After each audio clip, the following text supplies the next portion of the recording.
di pajak bet dulu tentang bak daya nah mondok.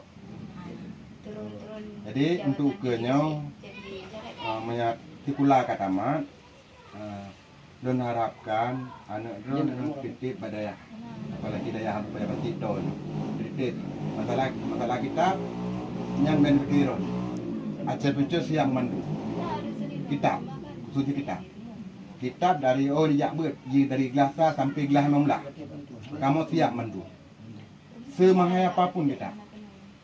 Jadi urun-urun belum. Cuman sampaikan.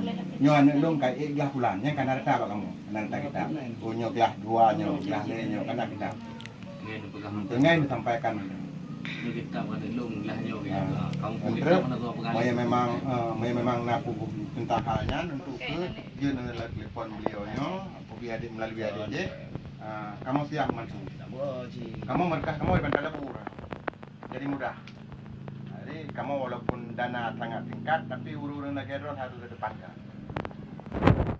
Jadi, nyo saya ya harapan dari kamu. Sebab anak benar nanti urunnya nanti penerus yang terkubah untuk timang Aceh, bukan untuk sekedar timang rumah tangga. Walaupun ron serba kekurangan, malungkalan wajah ron kan urung kekurangan mental dan semangat untuk anak.